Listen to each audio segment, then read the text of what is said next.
এরকম জনসেবার ফলাফল। কাজেই সেবার জন্য বের হও, এই স্লোগানটাও বিফল। সেবার সাথে যদি আল্লাহর ইবাদত ঠিক থাকে তাহলে সেবার মূল্য থাকে। এক লেখে যদি ডাইনে শূন্য দেওয়া হয় একটা, তাহলে একই 10 হয়। একের ডাইনে 2টা শূন্য দিলে 100 হয়, 3টা শূন্য দিলে হয় 1000, 4টা শূন্য দিলে হয় 10,000। শূন্যের এই মান দেখে যদি কেউ শূন্য চারটালে রাখে আর 1 মুছে ফেলে, কত থেকে কত মুছে ফেললো? 10,000 থেকে 1 মুছে ফেললো, আরো কি 9,999 রইল? না 1 পুরাক দিন রইল? ঠিক তেমনি ভাবে জনসেবার ফজিলত দেখে যারা নামাজ রোজা ছেড়ে দিল, তাদের পুরাক দিন ছাড়া আর কিছু রইল না। এজন্য কোন শিক্ষা প্রতিষ্ঠানের গেটে যদি কোন স্লোগান লিখতেই হয়, তাহলে লিখতে হবে শিক্ষা দীক্ষার জন্য প্রবেশ করো, জনসেবা ও আল্লাহর ইবাদতের জন্য বের হও। তাই আমাদের মনে রাখা দরকার, যেভাবে দীক্ষা ছাড়া শিক্ষা বিফল, ঠিক তেমনি ভাবে আল্লাহর ইবাদত ছাড়া জনসেবা বিফল। আল্লাহর ইবাদত ছাড়া জনসেবা। এই হইল আয়াতে আল্লাহ লিয়াতা আল্লামুনা বলে লিয়াতা ফাক্কাহু বললেন কেন, এর সামান্য বিশ্লেষণ। এবার আমরা আল্লাহ বললেন লিয়াতা ফাক্কাহু ফিদ্দীন, এই দ্বীন জিনিসটা কি এটা একটু বোঝার চেষ্টা করি।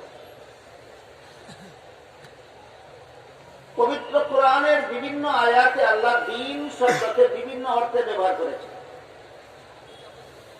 যদি সবগুলি আয়াতে দ্বীন শব্দকে আল্লাহ একই অর্থে ব্যবহার করতেন, তাহলে সর্বস্তরের মুসলমান দ্বীন শব্দের পরিষ্কার অর্থ জানতে পারত।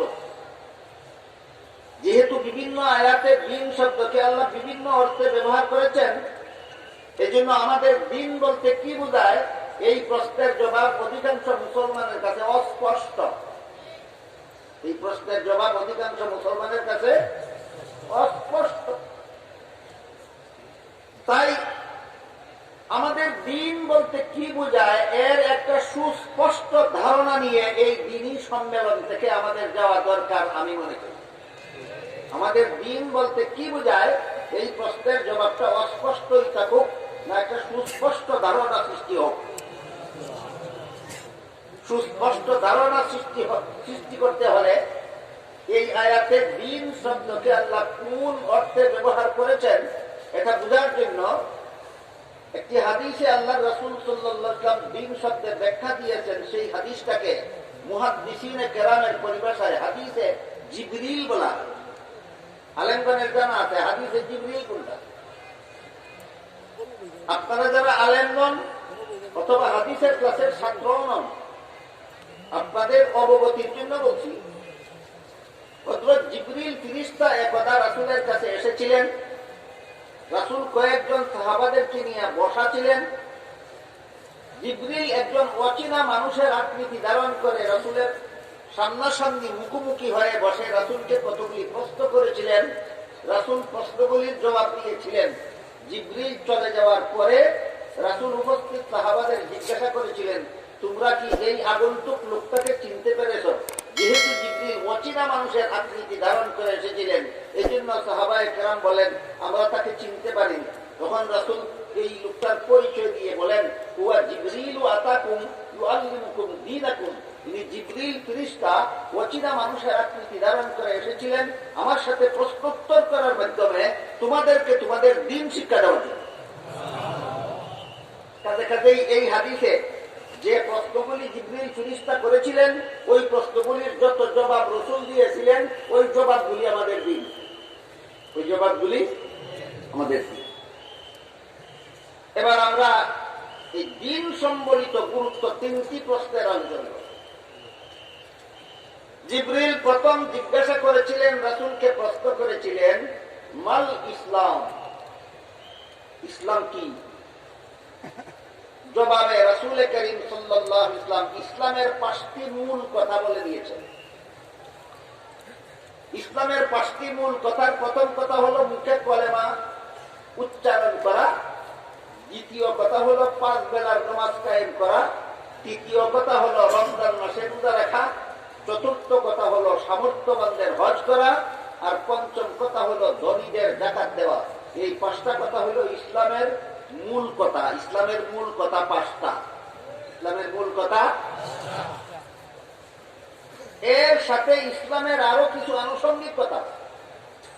5টা মূল কথার সাথে ইসলামের যত আনুষঙ্গিক কথা আছে সমস্ত কথাকে সবিস্তারে দলিল প্রমাণ সহ উম্মতের শীর্ষস্থানীয় আলেমগণ একটি শাস্ত্রে বিন্যস্ত করেছেন। পরিভাষাগতভাবে শাস্ত্রটির নাম ইলমে ফিকহ। পরিভাষাগতভাবে শাস্ত্রটির নাম ইলমে ফিকহ। আপনাদের সর্বস্তরের মুসলমানের বুঝার জন্য ইলমে ফিকহের ডেফিনেশন হলো ইসলামের যে সমস্ত বিধিবিধান শরীরের বাহ্যিক অঙ্গ প্রত্যঙ্গের দ্বারা পালন করতে হয় সেগুলি জানার নাম ইলমে ফিকহ। দেখুন তো মনে রাখতে পারবেন কিনা, ইসলামের যে সমস্ত বিধিবিধান শরীরের বাহ্যিক অঙ্গ প্রত্যঙ্গের দ্বারা পালন করতে হয় সেগুলি জানার নাম ইলমে ফিকহ। উযুর 4 ফরজ শরীরের বাহ্যিক অঙ্গ প্রত্যঙ্গের দ্বারা পালন করতে হয়। নামাজের 13 ফরজ শরীরের বাহ্যিক অঙ্গ প্রত্যঙ্গের দ্বারা পালন করতে হয়। সুতরাং ইসলামের যে সমস্ত বিধিবিধান শরীরের বাহ্যিক অঙ্গ প্রত্যঙ্গের দ্বারা পালন করতে হয় সেগুলি জানার নাম ইলমে ফিকহ। তারপর জিবরিল দ্বিতীয় প্রশ্ন করলেন, মাল ঈমান, ঈমান কি? বুঝে থাকলে একটু দয়া করে বলুন তো প্রথম প্রশ্ন কি ছিল? ইসলাম কি? দ্বিতীয় প্রশ্ন হলো ঈমান কি? জবাবে রাসূল করিম সাল্লাল্লাহু আলাইহি ওয়াসাল্লাম ঈমানের 6টি মূল কথা বলে দিলেন। ঈমানের মূল কথা 6টি। এই ঈমানের 6টি মূল কথা ঈমানে মুফাসসালের মধ্যে উল্লেখ আছে। আপনারা যারা অন্তত ঈমানে মুফাসসাল জানেন আপনারা সহজে বুঝবেন ঈমানের মূল কথা 6টি। হাদিসে জিবরিল রাসূল বলে দিয়েছেন কি কি মূল 6টি কি কি? আমানতু বিল্লাহি ওয়া মালাইকাতিহি ওয়া কুতুবিহি ওয়া রুসুলিহি ওয়াল ইয়াউমিল আখির ওয়াল কদরি খাইরিহি ওয়া শাররিহি মিনাল্লাহি তাআলা ওয়াল বা'সি বাদাল মাউত। এর মর্মার্থ হলো আমি আল্লাহ বিশ্বাস করলাম, আমি আল্লাহর ফেরেশতাগণ বিশ্বাস করলাম, আমি আসমানি কিতাব বিশ্বাস করলাম, নবী রাসূল বিশ্বাস করলাম, তাকদীর বিশ্বাস করলাম, আখিরাত বিশ্বাস করলাম। এই 6টা মূল কথা হলো ঈমানের 6টা মূল কথা।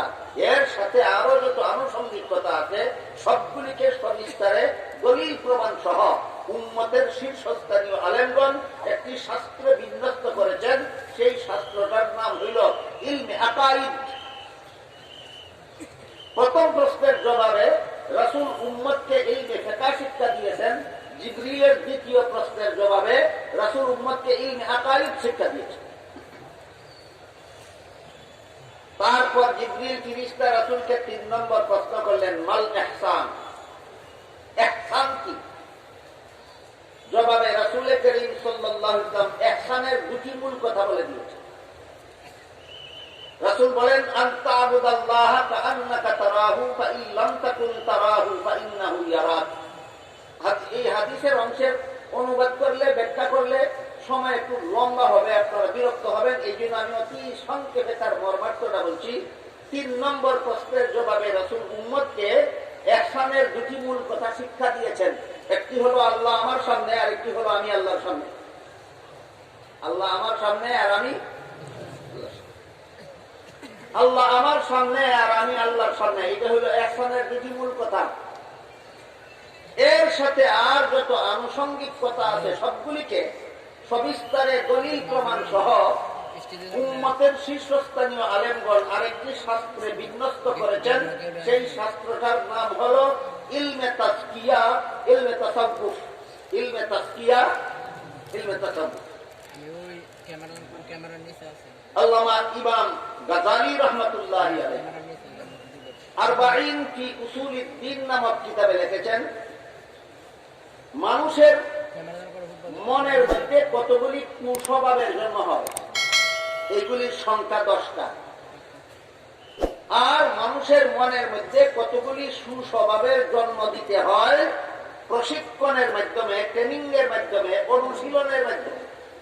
10টা সুস্বভাব চেষ্টা করে মনের মধ্যে জন্ম দিতে হয়, আর 10টা কুস্বভাব চেষ্টা করে মন থেকে অপসারণ করতে হয়।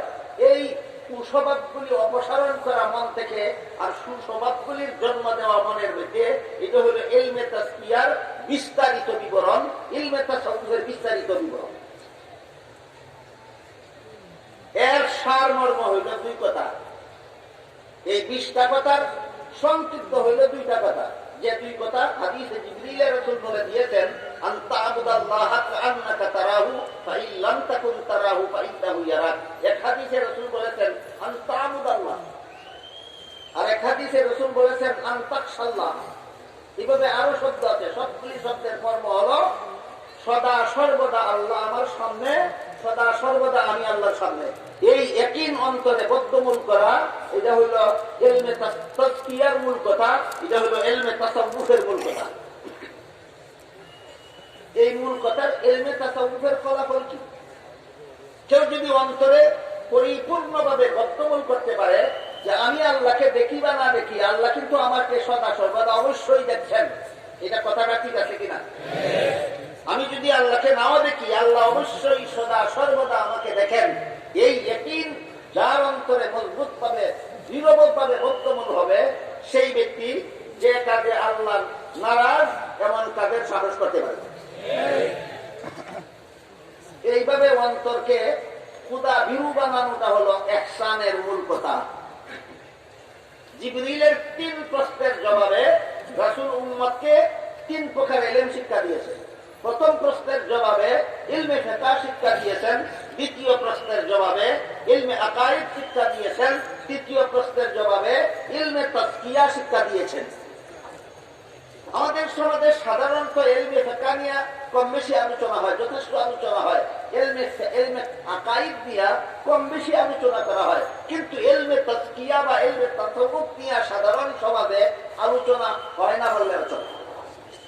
এই জন্য আমি ইলমে তাজকিয়া সম্পর্কে আরেকটু কথা আপনাদের সামনে পরিষ্কার করে তুলে ধরতে চাই। সেটা হলো, বান্দার অন্তরে যখন এই কথা বদ্ধমূল থাকে যে আল্লাহ সর্বাবস্থায় আমাকে দেখছেন, এই ইয়াকিন যখন বান্দার অন্তরে মজবুত হয়ে যায়, দৃঢ়ভাবে বসে যায়, তখন এই বান্দার আল্লাহর মর্জির খেলাফ কোনো কাজ করার সাহস থাকে না। এর একটি উদাহরণ শুনি। হযরত ইউসুফ আলাইহিস সালামকে জুলাইখা এক শাহী মহলে নিয়ে গেল, একা একা নিরিবিলি।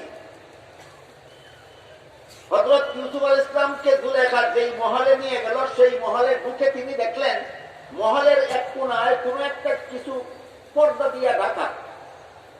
ইউসুফ আলাইহিস সালাম জুলাইখাকে জিজ্ঞাসা করলেন, এই মহলের এই কামরার কর্নারে পর্দা দিয়ে তুমি কি দেখে রেখেছ?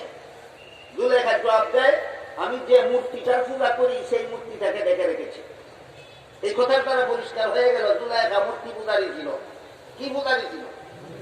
মূর্তি পূজারী। পরবর্তীকালে সে ইসলাম গ্রহণ করেছিল, সেটা ভিন্ন কথা। পরবর্তীকালে ইউসুফ আলাইহিস সালামের সাথে তার বিয়ে হয়েছিল, এটা ঐতিহাসিক বিবরণ, তফসিরের বিবরণ নয়, সেটাও ভিন্ন কথা। পরবর্তীকালে জুলাইখার গর্ভ থেকে ইউসুফ আলাইহিস সালামের সন্তানাদি হয়েছিল, সেগুলি ঐতিহাসিক বিবরণ, তফসিরি বিবরণ নয়, সেগুলি ভিন্ন কথা। তাই আমি সেদিকে যাচ্ছি না।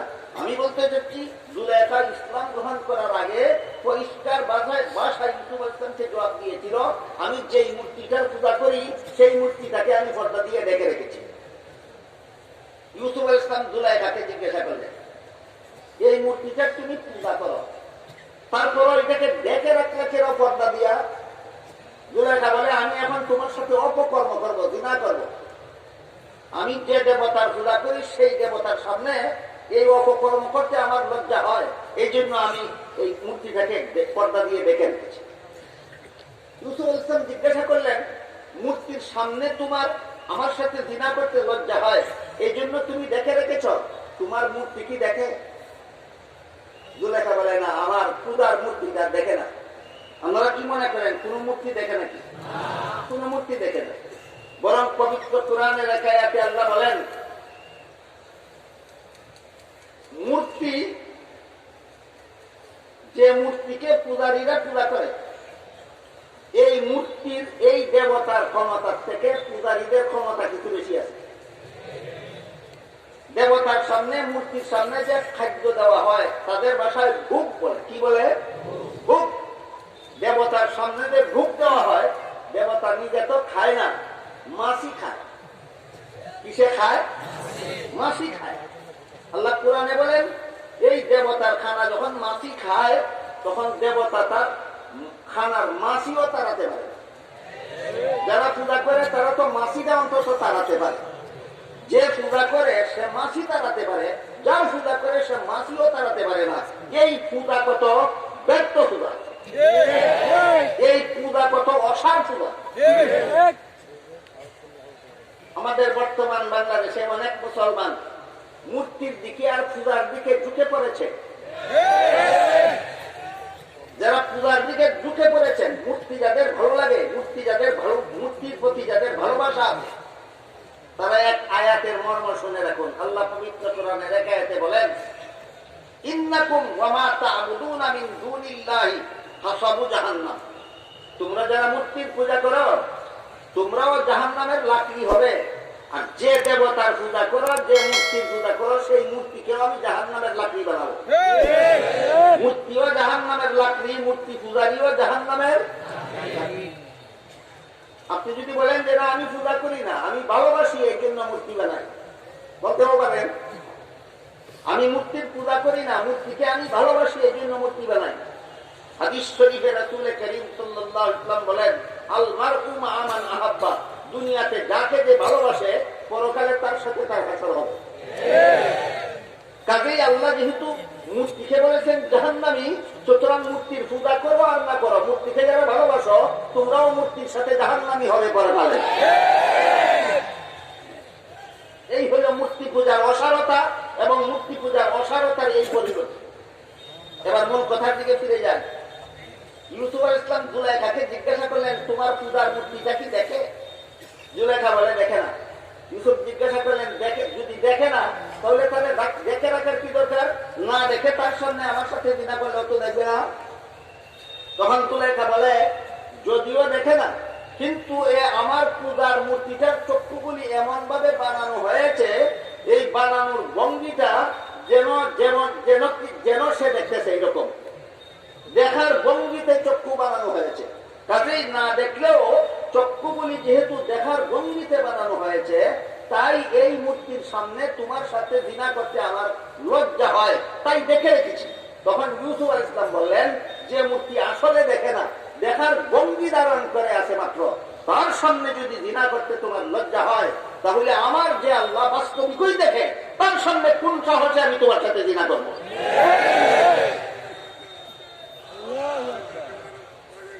আমি আল্লাহর সামনে, আল্লাহ আমার সামনে। এই ইয়াকিন অন্তরে যখন মজবুত হবে, তখন কোন গুনার সাহস থাকে না। এটা ইলমে তাসকিয়ার সারমর্ম, ইলমে তাসকিয়ার সারমর্ম, ইলমে তাসাউফের সারমর্ম। এর উজ্জ্বল উদাহরণ হলো এই জুলাইখার এই মূর্তির গঠন। ইউসুফ আলাইহিস সালাম সর্বশেষে বললেন, তোর মূর্তি দেখে না, তবুও তার সামনে আমার সাথে জিনা করতে যদি তোর লজ্জা হয়, আমার আল্লাহ তো সদা সর্বদা দেখেন আমি কখন কি করতেছি। কাজে আল্লাহ দেখতেছেন, এই অবস্থায় তোর সাথে জিনা করতে গিয়ে আমার লজ্জা হয় না। ঘটনার দ্বারা কি বুঝলেন? আল্লাহ আমার সামনে আছেন, আমি আল্লাহকে না দেখলেও আল্লাহ আমাকে দেখতেছেন। এই ইয়াকিন যখন অন্তরে মজবুত হয়ে যায়, তখনও কি গুনার কাজের সাহস থাকে? এটা হলো ইলমে তাসকিয়ার সারমর্ম। জিবরিলের 3 প্রশ্নের জবাবে রাসূল উম্মতকে 3 প্রকার ইলম শিক্ষা দিয়েছেন। এটা মনে রাখুন। জিবরিলের 3 প্রশ্নের জবাবে রাসূল উম্মতকে 3 প্রকার ইলম শিক্ষা দিয়েছেন। এক প্রকার ইলম হলো ইলমের নাম ইলমে ফিকহ, এক প্রকার ইলমের নাম ইলমে আকাইদ, এক প্রকার ইলমের নাম ইলমে তাসাউফ। 3 প্রকার ইলম শিক্ষা দেওয়ার পরে রাসূল বলেন, হুয়া জিবরিল আতাকুম ইউআল্লিমুকুম দীনাকুম। এই 3 প্রকার ইলমের নাম তোমাদের দ্বীন।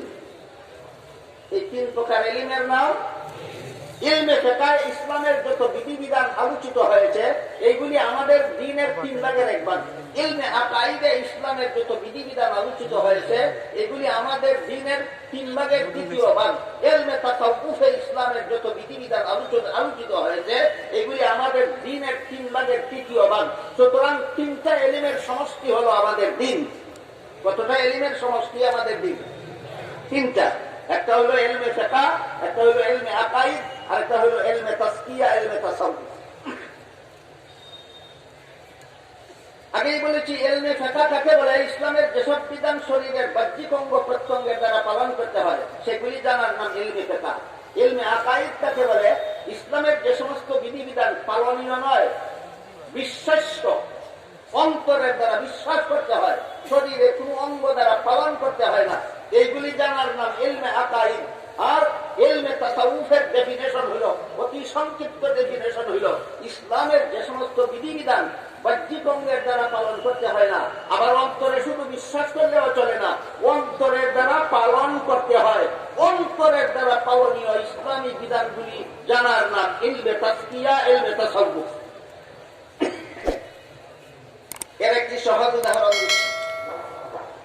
আগেই বলেছি আল্লামা ইমাম গাযালী রাহমাতুল্লাহি আলাইহি 40 ফি উসুলিদ দ্বীন নামক কিতাবে লিখেছেন যে 10 প্রকারের কুস্বভাবের আগাছা মন থেকে পরিষ্কার করতে হয়। ইলমে তাসকিয়া হাসিল করতে হলে এই 10 প্রকারের কুস্বভাব, 10 প্রকারের কুস্বভাবের মধ্যে একটা কুস্বভাবের নাম আনানিয়ত, বাংলায় অহংকার।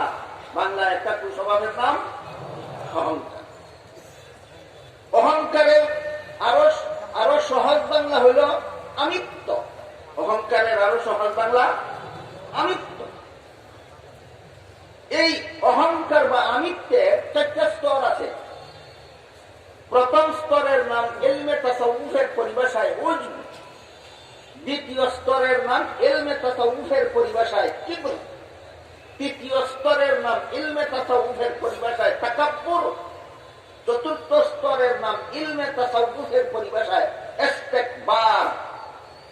ইলমে তাসাউফের এই পরিভাষাগুলি যারা বুঝেন না, ইলমে তাসাউফের চর্চায় যারা লিপ্ত নন, আমাদের সমাজের আগেই বলেছি ইলমে তাসাউফ সম্পর্কে সাধারণ সভায় আলোচনা হয় না বললেও চলে। এই জন্য সাধারণ মুসলমানের পরিষ্কার কোনো ধারণা নাই। তাই এই বিষয়টা আমি একটু পরিষ্কার ভাবে আপনাদের সামনে তুলে ধরতে চাই। যারা ইলমে তাসাউফের চর্চায় নাই তারা এই পরিভাষাগুলি বুঝবেন না।